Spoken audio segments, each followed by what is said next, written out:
جنگ بدر کا پہلا معرکہ جو ہوا اس کی بنیادی وجہ کیا ہے؟ ایک مولوی صاحب حضرت ابو سفیان کے لشکر سے مال غنیمت لوٹنا کا بتلا رہے تھے۔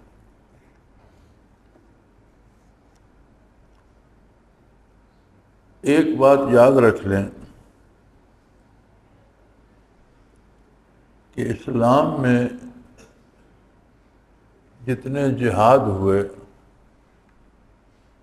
ان کے محرک غیر مسلم تھے، اور ایک اعتبار سے یہ سارے جہاد دفاعی تھے۔ یوں تو مورخین نے 80 سے زائد 82، بعض کے نزدیک 84 غزوات و سرایا 10 سالہ عہد نبوی میں لکھے ہیں، لیکن اس میں یہ بھی ہے کہ جہاں 4-5 آدمیوں کا دستہ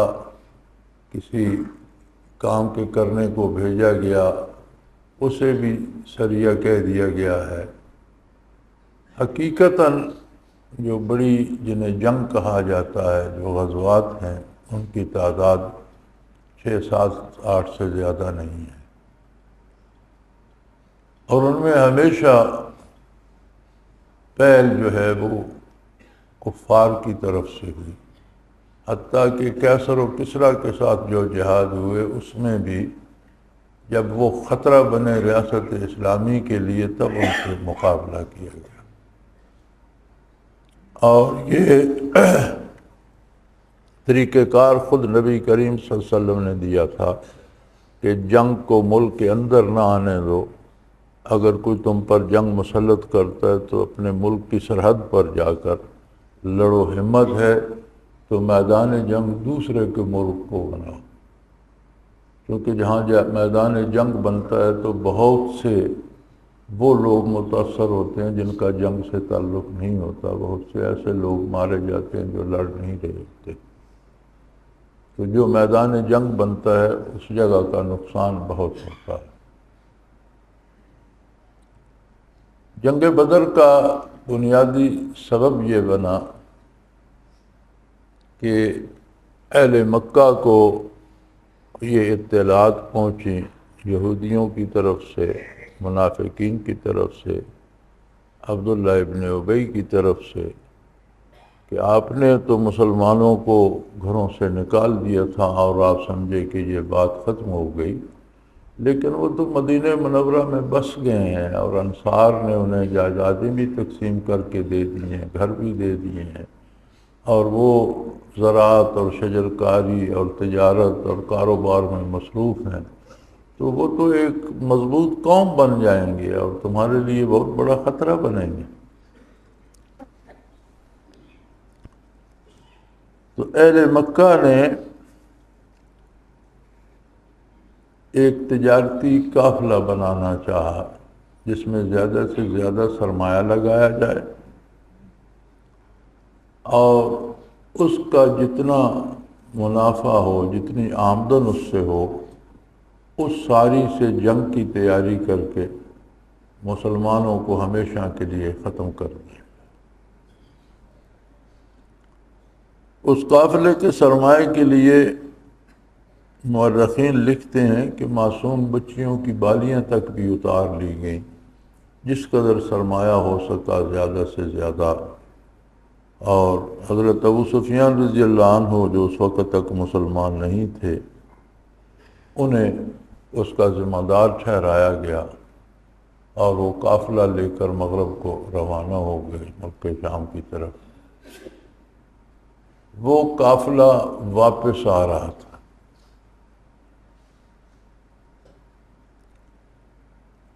اللہ کریم کا اپنا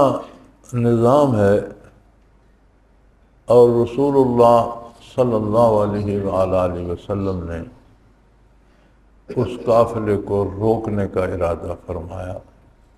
آپ کا ارادہ فرمانا بھی من جانب اللہ تھا، اللہ کریم نے ہی آپ کے قلب اطہر میں وہ تاریخ پیدا کی، اور مسلمانوں کو حق پہنچتا تھا کہ جو قافلہ ان کی تباہی کا سامان کر رہا ہے اسے روکا جائے۔ چنانچہ حضور مدینہ منورہ سے تو اس غرض سے نکلے، اس کی بھنک قافلے والوں کو بھی پڑ گئی اور انہوں نے قاصد مکہ مکرمہ بھی دوڑا دیا، اہل مکہ کو بھی علم ہو گیا۔ تو اہل مکہ نے اپنی پوری قوت جو اس وقت ان کے پاس موجود تھی جمع کی، بڑے بڑے جنگجو شاہ سوار 1000 کی لگ بھگ تعداد میں، گھوڑے، اونٹ، راشن، اسلحہ لیس ہو کر نکلے، وہ بھی قافلہ بچانے کو تھے کہ قافلے کو بچا کے لے آئیں اور پھر آ کر پوری تیاری سے مسلمانوں پر حملہ کریں۔ قدرت کو یہ منظور تھا کہ تینوں لشکر ایک مقام پہ قریب قریب ہی جمع ہو گئے۔ بدر کے ایک کنارے پر مسلمان خیمہ زن تھے تو دوسرے کنارے پر کفار کا لشکر پہنچ گیا، اور عرب کی طرف سمندر کے کنارے جو چند میل 2-4 میل کا ایک فاصلہ ہے،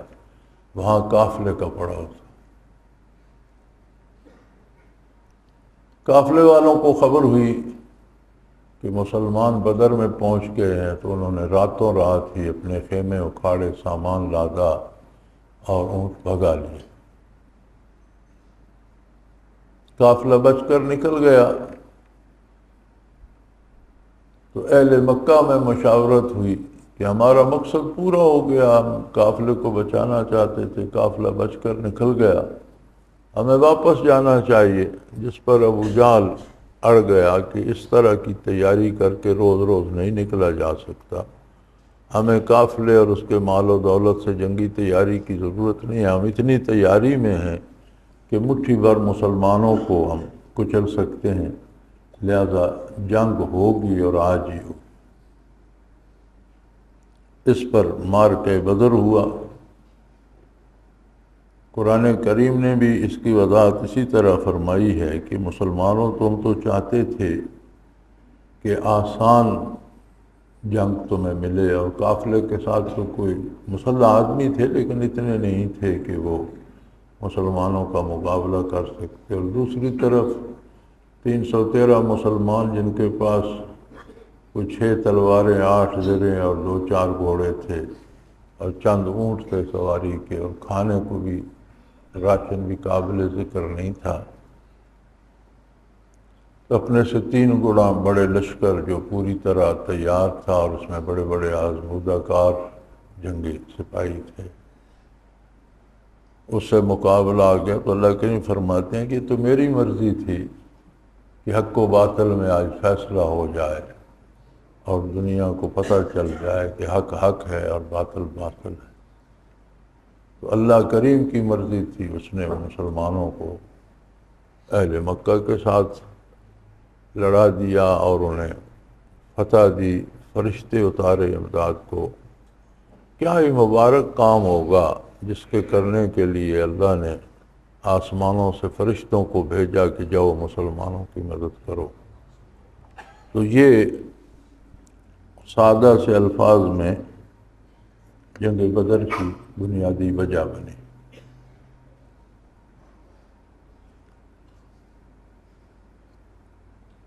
آگے ہمارا الفاظ کا چناؤ ہوتا ہے، انداز بیاں ہوتا ہے، فلاں کو لوٹنا، فلاں کو مارنا، فلاں کو قتل کرنا۔ لوٹ مار قتل مقصد نہیں تھا،